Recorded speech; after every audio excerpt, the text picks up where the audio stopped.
What is the latest on the Pac-12's venture to get a television deal? What are media folks having to say? LA Times, John Wilner, Big 12 folks, what are they saying right now? Where are the winds going? And also some thoughts on Brett Yormark's evaluation of basketball as we hit the Big 12 tournament. You are Locked On Big 12, your daily podcast on the Big 12 Conference, part of the Locked On Podcast Network, your team every day. Once again, Josh Neighbors here, Locked On Big 12 podcast. It is the 9th of March, 2023, when you all are watching this. I am recording this Wednesday evening. I am calling the Arkansas State playoffs for basketball, or the championships for basketball starting tomorrow. I have one game tomorrow at 1:45. So if something happens middle of the day, I will be able to record reaction, but it'll just be that evening or later on in the day, mostly evening probably. So folks, I'll never let, stories like that just go by. Just know that if something does happen with a piece of news, which is obviously very possible, some reaction will be coming. It might just be a bit later in the day. Make sure you guys subscribe to the channel, Locked On Big 12 here on YouTube. Also, find us wherever you get your podcasts as well. So you guys can't watch, doing things like driving. You guys can check out the podcast, still be able to be a part of the show. So I think this is an interesting, not standstill, but like things are happening behind the scenes right now. We know things, if we're to believe reporting, are happening behind the scenes. We know that schools are talking to conferences, right? Colorado, good example. They are meeting, having the president's meeting that's supposed to be happening or did happen, whatever. The conference commissioners are the conference presidents are meeting. The school presidents for the Pac-12 are meeting. They met over Zoom.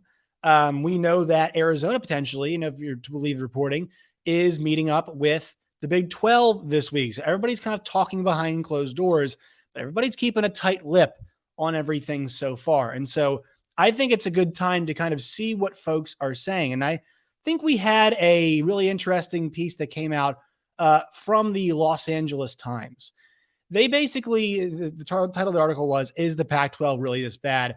Why the league has no TV deal without USC and UCLA." It's by J. Brady McCullough, and it came out on the 7th. So when you all are seeing this 2 days ago. And really, I think this was more educational than anything. It's highlighted a lot of the topics that we have talked about on this very show, right? Talked about, the Big 12 stepping in lines, talked about USC and UCLA leaving. It's talked about, where people are right now, and mentioned stuff like a side-by-side comparison of how the two disregarded Power 5 leagues handled their existential crisis does not paint a pretty picture for Kliavkoff and the Pac-12 presidents and chancellors who could have had their pick of the Big 12 leftovers to guarantee the survival of West Coast Premier Conference. Of course, USC was the ringleader against Pac-12 expansion and then bolted for greener Midwestern pastures when the opportunity arose. I know we've all been over that before. I think it's a pretty accurate statement. I mean, some of you all might have thought, hey, the Big 12 will be fine. But when it happened at the time, I was out there panicking. I was worried about the health of the conference. I was worried about my job as somebody who worked at SiriusXM as a producer on the Big 12 radio channel. As somebody who had, recently started doing, I was basically a little bit over a year into doing, less than a year into doing Locked On Big 12. And those were sources of income for me. And now I'm, doing my job. And I thought, wow, on top of the global pandemic, the schools in the conference that I'm covering, the two big breadwinners, if you will, are leaving. Also got a piece from Jason Shear here. Sources indicate to Wildcat Authority there was no deal or numbers presented at yesterday's Pac-12 meeting. There's no indication of anything imminent being presented as of now. So that's something. Let's put a pin on that because I have some thoughts on that here in a little bit with what John Wilner had to say. But this goes on to say that Kliavkoff could not have stopped the LA schools from pursuing the chance to double their revenues. He is now stuck trying to assuage, whatever, how you ever say that, the 10 disgruntled remaining members to hold off increasing pressure from Big 12 Commissioner Brett Yormark, who seems to have the better hand to play all of a sudden and doesn't mind being the aggressor. I think that's so true, but credit Bob Bowlesby. You think about, hey, they got schools taken. They did go out and mend the fence as much as they could and kind of settle things down. And I think some of the Pac-12's attitude towards the Big 12, we don't want you, and even past that, we haven't decided if we're going shopping there yet, really did kind of leave a sour taste in the mouths. A lot of presidents, ADs, athletic, fans on the whole from the Big 12 conference, and rightfully so. But, I also don't think, I don't think being sour should ever stop you from doing good business. I think case in point, of a TV company came and offered the Big 12, more money to do an OU, a Bedlam game, basically, and they want to put that on their, premier spot. I don't think at Oklahoma State should be denying opportunities such as that. Just my thought on this. And also too, I think like Missouri and Kansas, great example, right? My alma mater, Missouri, Kansas, Big 12 school. A lot of, just they had some sourness after the Missouri Tigers left the SEC. And then obviously at some point in time, it's like, guys, what are we doing here? And both sides, not just Missouri, not just KU side, both sides. It's like, guys, there's business to be done here. ESPN wants to televise KU and Missouri, and football would be great too to get those two back together. So there's business to be done. And I think obviously there's incentive not to let these things cloud that. In the Big 12, Bob Bowlesby went ahead and got some business done. I think in the future, they have to make sure that they are doing that. The Pac-12 did not do that. The Big 12 has been doing business. And when Brett Yormark said they're open for business, they're also closing the business, guys. They're making deals. They're getting things done, whether it be OU and, getting the new schools in, getting OU and Texas out, floating the idea or getting the TV contract done. Now talking about Gonzaga and looking at these westward schools, man. They're open, but they're closing. They're doing both. And that's where we find ourselves right now. And I think if you guys want to check out this LA Times piece, does a great job here.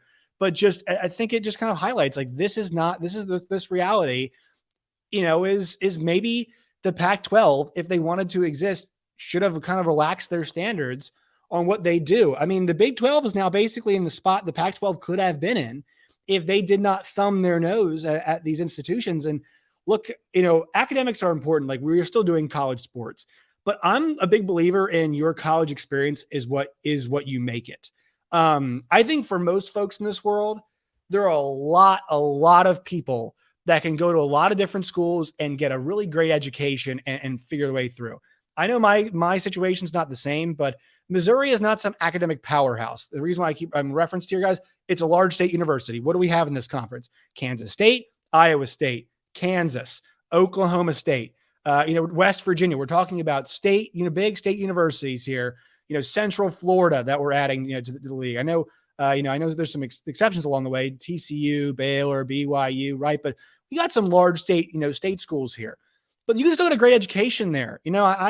My classes kind of taught me what I didn't want to do. And then I made the most of the student radio station there, the resources there, and was really able to take advantage of that and cultivate what I think is starting to be, hopefully for me, a nice career. And I think a lot of you all had similar experiences through people you met, through, fraternities and connections you made, whatever it is, you can make a great experience anywhere. And I think sometimes it's just like the prestige of certain schools. Now, there's Ivies and there's Stanford and there's Cal, and I get it. And those are really awesome schools. But like Arizona and Arizona State, talking to Michael Luke the other day, those are big state universities. That's what they are. And they're good schools. I'm not trying to trash school, but that's what we have in this league. And there's nothing wrong with that at all. And they could have been in this power position if they were like, they don't fit the profile. Now you might say, well, USC was the ringleader in that. Sure. Right. But I only think the only candidates that they would have wanted were probably Baylor and TCU. Those are probably the two schools they might have said, well, can we target them? And, I actually wonder how really those conversations would have been, because Texas Christian University and Baylor are both very, very religious schools, religiously based schools. So I think that would have been a big conversation. And obviously then USC, a private school, not a large state university, goes and leaves. I think is very, very interesting that, and they're also the ones that denied it. But they could have had this situation. And the one thing that I think Brett Yormark has beaten George Kliavkoff in is that forward thinking is, you sometimes make short-term moves for the long-term success. I think sometimes we're like, well, you have to weigh all the options here for Arizona State, Utah, whatever. But guys, the big message is this: crushing the Pac-12 is good for business. Saying that's not a power league anymore. Creating a zombie Pac-12 is good for business. I'll spell it out one more time. The ACC, and a lot of you guys have put this, guys, I appreciate you all listening. Stop putting it in the comments. No ACC schools can break their grant of rights. They cannot do it. They are under contract until 2036. They have their own internal issues they're trying to solve with revenue sharing. The reason why they're doing it is because nobody can go anywhere else. Nobody is close to being able to go anywhere else. The payout is like 3 times 1 year of revenue. And also from folks I've heard, like I've mentioned this before, Tom Luganbill, who I really trust, he said, I heard this thing is ironclad. And he lives in Charlotte and he knows the ACC well. He's on ACC radio. You see him on TV. We trust Lugs. All right. He said it's ironclad. Nobody else seems to think these schools can leave. There's no poaching FSU. There is no poaching Clemson. There is no poaching Miami. The only folks that could do it are like the SEC and the Big Ten, and they would have to make a serious financial contribution to do it. And also, there is an issue of could even some of their games be put on television? We were reading that last week from the ESPN story from Andrea Adelson and David Hale about there is the issue there. Even outside of you pay the fee to get out of there, because of the way that the agreement works with the television networks, you just can't televise the games. Like, you are with the conference TV network. No, you are slated to be here with our conference, and it might cause a blackout for some of that. So that's why that it's just not possible, people. And once again, to get back to my original point, like crushing the Pac-12 was good because the ACC doesn't go to market until 2036. Yes, the Big Ten and the SEC are ahead of everybody, but they have got a lot of partners to satisfy out there, and there is an appetite for Big 12 football. And oh wait, the schools are good, the games are good. TCU was in a championship last year, and guess what? They played a fantastic game against K-State in the championship game, lost it, and then beat Michigan, who kicked Ohio State's ass. So you know what? Like this, they have something to bring here.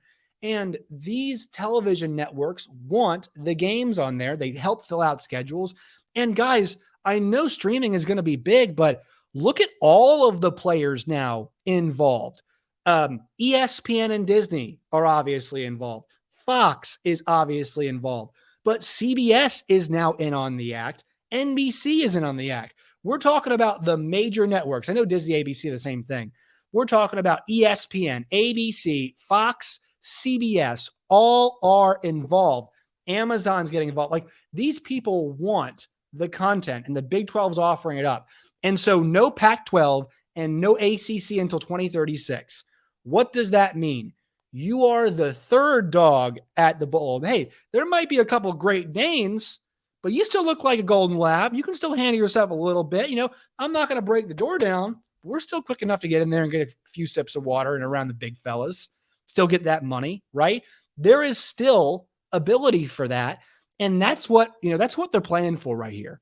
I saw something the other day was like, just fold up. You can't catch the Big Ten and the SEC. What are you just supposed to not play athletics anymore? You're just supposed to, we don't have the funding over there that Ole Miss has. So I guess we're just not going to play. Like, what are you talking about? Also, the Big 12, not sure if we noticed here, and at least in basketball, obviously has a at least 2-year monopoly right now on the championship. And also looks like they could, win another one this season. Got plenty of teams that look like they're very, very dangerous. So I think my whole point with this is, I know my whole point with this is that is the incentive here. That's the fight. And that's why the Big 12 has the inside track, because the forward thinking of saying, yeah, like maybe the money does not make the most sense right now. Fox has not agreed to the pro rata right now. But when 2030 rolls around and we're offering games at noon, 3, 3:30, 6, 7, 8, 9, 10, 11 Eastern, because of where our teams are in the conference and the spread that we have and the competitive games that we have, and the fact that, yes, we are still going to have entrance to the college football playoff with our automatic teams. And I think the conference at that point would expect to get 2 teams in every single year. Then there is a lot of people, there's a lot of television companies and some streaming companies that want to put these games on TV. And the Big 12's got the inside track. And what that means is the next time your TV deal comes up in 2030, and then maybe you beat the ACC again, maybe you get paid twice before the ACC gets paid. The Big 12 schools they might make more. There's a good chance they could make more than the ACC schools here, depending on how things play out with CFP and conference basketball tournaments. There is a legitimate shot at that, a legitimate shot. And the Big 12, I think that's why Brett Yormark's like, we can take this. We have to take this. Because in 2030, and just say you renegotiate in 2035, beat the ACC, you're going to get one chance to go before the ACC. You might get a second one. And also, who knows what's going to happen to the ACC the next time around? Because guess what? I mean, I think once that contract ends, you think Clemson and FSU, and I know it's a long time away, and Miami, and all of them are going to be like, the ACC's up. We're going to make a lot of money. But the SEC comes calling, offers you a full share. I'm going there. That's where I'm heading if I'm those schools. And I think Duke and Carolina and UVA and Virginia Tech might get those. People say Virginia Tech. No, guys, it's still like a pretty decent brand. Their fans they rate pretty well on television as well. Wheel of It 24, Andy Staples' article about the schools that rate well on TV. Tech was up there. Obviously, UVA fits the profile academically. Duke, Carolina, massive brands. Like, you guys see where I'm going with all of this.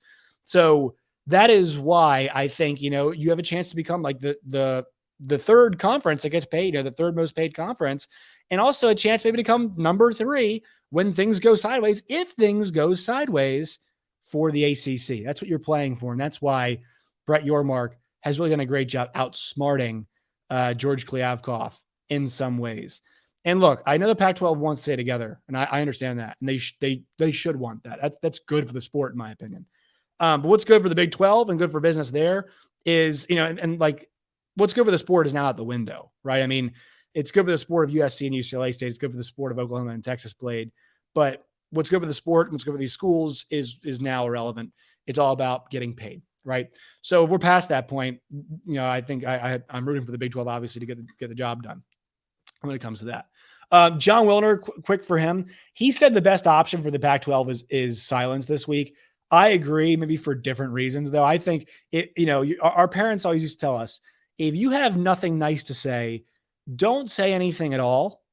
That applies here as well. That very much applies right here, because and nothing nice to say in this context is, if you have nothing good to present, do not present it, because you're just gonna get hammered by, with questions. Now, I know there's some more sympathetic media members in the world out there, but to the Pac-12's cause, but you're still going to get a lot of really difficult questions, in my opinion, about, hey, what's happening here? What's future? All those kinds of things. And you might not be in the best position to answer those questions, obviously, with the results. Once again, on this point, Jason Scheer tells us that the latest word is no numbers were presented. There's nothing solid there. And that's what he heard. Now, I know there's gonna be some different things tossed around, but that's what Jason Scheer heard. There's a whole lot of, silence, I guess you could say, on some of the Western fronts, if you will, with some of these things, but that's where we're at right now. All right, quick word for our sponsors on today's show. Sorry we're late getting to this. FanDuel Sportsbook, guys, if you guys want to go play some wagers on the Big 12 tournament happening probably while you're watching this, go to Locked On Big 12. Go to FanDuel.com/LockedOn. FanDuel.com/LockedOn. They'll match you up to $1,000 in free bets. If you guys lose on your first bet, just sign up, deposit, make a wager, and then you guys after that, okay, I lost. I know. Well, they'll still get you back with those free bets. So once again, FanDuel.com/LockedOn today. Once again, FanDuel.com/LockedOn today.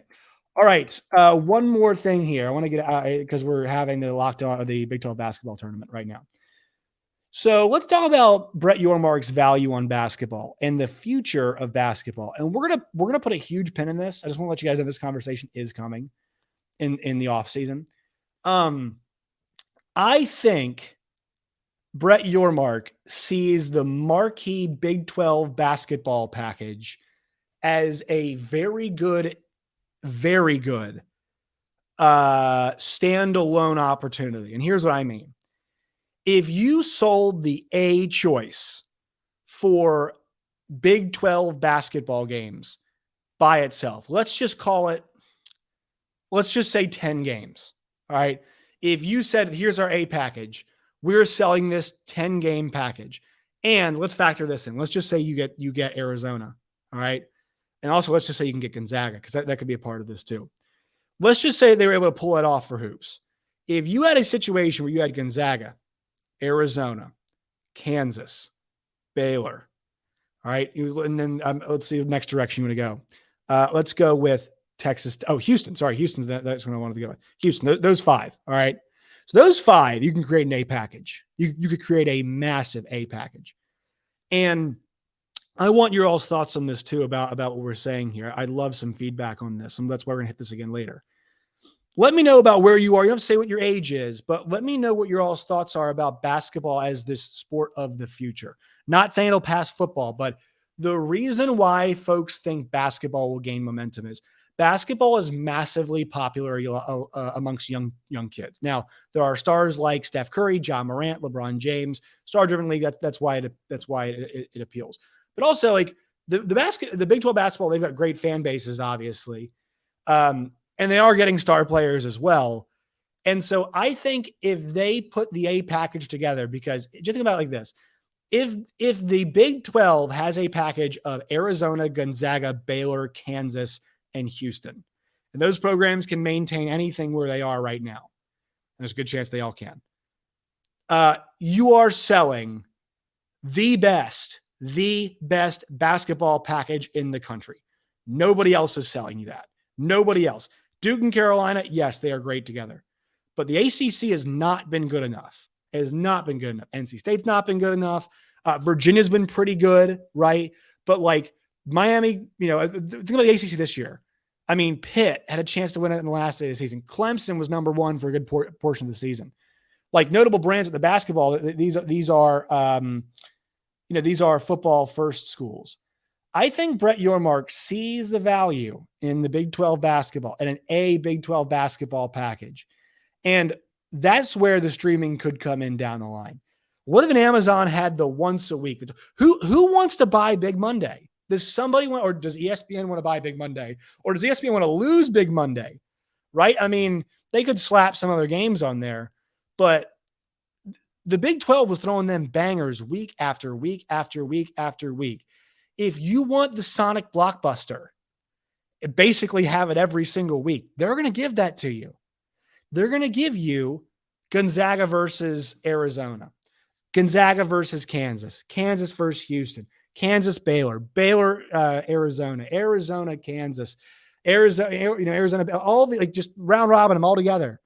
That is a massive A package that maybe somebody goes, you know what? Saturday or Sunday at 6 p.m. every single week, Wednesday at 7 p.m., Saturday, 8 p.m. every single week on Amazon Prime. Big 12 basketball, the biggest game of the week. That's what we're going to do. And look, I'm not saying the numbers will rate like crazy, but also if you're in business with the ESPNs and Fox of the world in your Kansas, I don't think you're too worried about getting on television, right? I don't think you're too worried about your non-con games not being on ESPN. These brands are so strong, and I think it would be a huge part of this. I think this would be a massive coup. I think this is where Brett Yormark sees it going. Now, that's just my idea. I'm not sure if he sees it like that, but I think he sees the value in basketball as a sport, obviously, because he was with the Nets. I think he understands the importance of the next generation. And also, this conference is a wrecking ball. This conference is fantastic to watch. And in this conference, if it adds more, these amazing brands, they're going to add Houston. Obviously amazing. You throw K-State in there, who's had a fantastic season. Iowa State, obviously a top 15 team. Sometimes I also look at who's been winning the Big 12 championships. Iowa State is littered all over it there. Texas Tech, we hope they get their situation straightened out because we love United Supermarkets Arena, obviously. And so all these places, like all these Big 12, schools, Oklahoma State, sorry, don't throw you guys, throw you guys in there as well. TCU all of a sudden too. So like, I'm not sure how I want to divvy this thing up, but I think it's important for all of this, that we kind of start thinking about basketball for the future, because I think Brett Yormark is. All right, that will do it for today's show. Make sure you follow us on Twitter at LOBig12. There's more news. I will have more thoughts on that. Make sure you guys, once again, subscribe to the channel, Locked On Big 12. We are trying to get to 3,600 by the end of this month, so please help us do it. The next time, my friends, as always, stay safe.